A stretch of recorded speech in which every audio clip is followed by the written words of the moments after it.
بسم اللہ الرحمن الرحیم۔ آج 13ویں پارے کا آخری نصف اور 14ویں پارے کے پہلے 3 پاؤ یہ پڑھے جائیں گے۔ سورہ رعد کا کچھ حصہ پڑھا جائے گا، اس کے بعد سورہ ابراہیم ہے، ابراہیم مکمل پڑھی جائے گی۔ سورہ ابراہیم میں ایک شیطان کا لیکچر ہے۔ قیامت والے دن شیطان لیکچر دے گا، اپنے پیروکاروں سے کہے گا کہ اللہ تعالیٰ نے تم سے جو وعدہ کیا تھا وہ وعدہ برحق تھا، اور میں نے جو تم سے وعدہ کیا تھا وہ جھوٹا تھا، ٹھیک ہے؟ اب نہ تم مجھ سے مدد مانگو، نہ میں تم سے کچھ مدد مانگ سکتا ہوں، نہ میں تمہارے کام آ سکتا ہوں، نہ تم میرے کام آ سکتے۔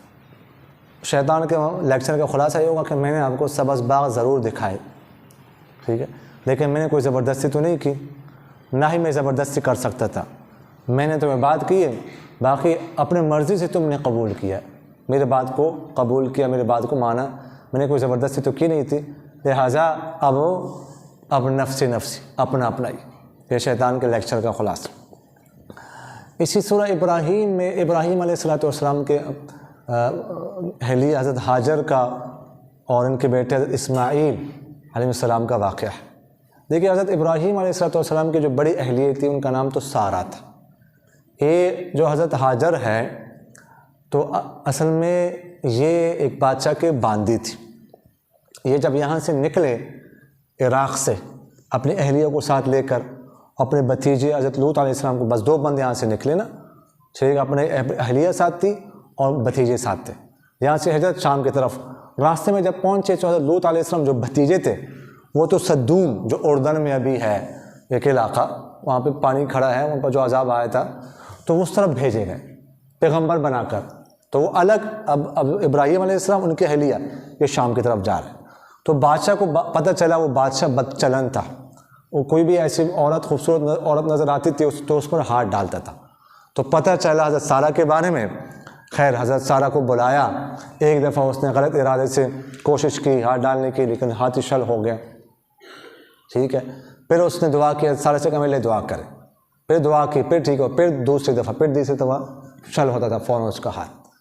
تو خیر اس کو پتہ چلا کہ یہ جو عورت ہے کوئی معمولی خاتون نہیں ہے۔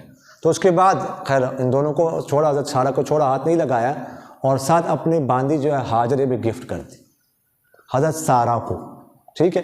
پھر حضرت سارہ نے، حضرت ابراہیم علیہ السلام کے اہلیہ نے یہ اپنے شوہر کو گفٹ کر دی۔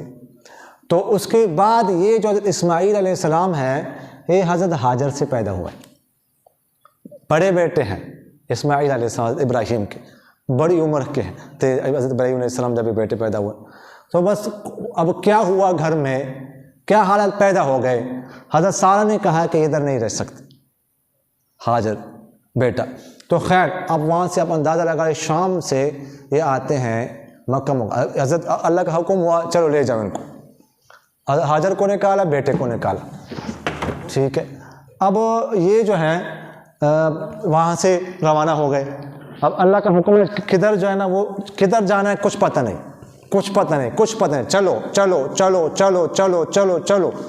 1500 کلومیٹر کا فاصلہ ہے وہاں سے لے۔ اب اللہ کا حکم ادھر ٹھہرا ان کو، ادھر کچھ بھی نہیں ہے، حتیٰ کہ یہاں پہ پانی نہ، پرندے بھی ادھر ہوتے جہاں پہ پانی ہو نا، تو پانی بھی تو نہیں تھا۔ خیر پہ یہ واقعہ ہے، پھر ابراہیم علیہ السلام پہ ٹھہرایا، وہاں پہ سونے لگے، کچھ مشکیزہ، کچھ تھوڑی سی کھجوری دی، بس جنگل میں چھوٹا سا بچہ ہے، اور حضرت حاجر کو ٹھہرا، واپس بات پہ نہیں۔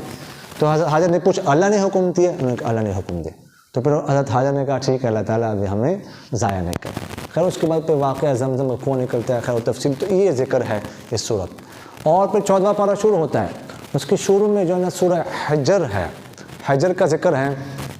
اس میں شیطان نے اللہ تعالیٰ سے دعا مانگی کہ مجھے مہلت دے۔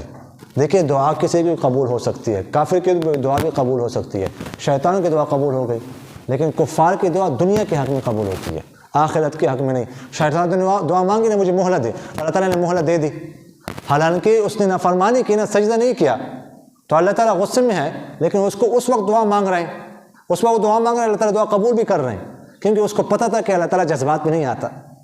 دعا مانگی قبول بھی ہو گئی، لیکن اس نے جہاں تک مانگی تھی اس وقت اس نے مانگی تھی نفخ ثانیہ تک، ایک پہلے دفعہ سور پھونکا جائے گا، سارے لوگ مر جائیں گے، دوبارہ پھونکا جائے گا، 40 سال کے درمیان میں وقفہ ہوگا، سارے دوبارہ اٹھ جائیں گے۔ اس نے مانگی تھی کہ دوسری دفعہ جب سور پھونکا جائے گا نا اس وقت تک، لیکن اللہ تعالیٰ نے فرمایا الی یوم وقت موت، پہلی دفعہ جب سور پھونکا جائے گا اس میں تو بھی مر جائے گا۔ وہ چاہ رہا تھا کہ میں اس وقت نہ مروں، لیکن دعا اس کی قبول ہو گئی۔ اس کے بعد جو ہے نا سورہ نحل ہے، سورہ نحل میں اللہ تعالیٰ کی قدرت کی نشانیوں کا ذکر ہے۔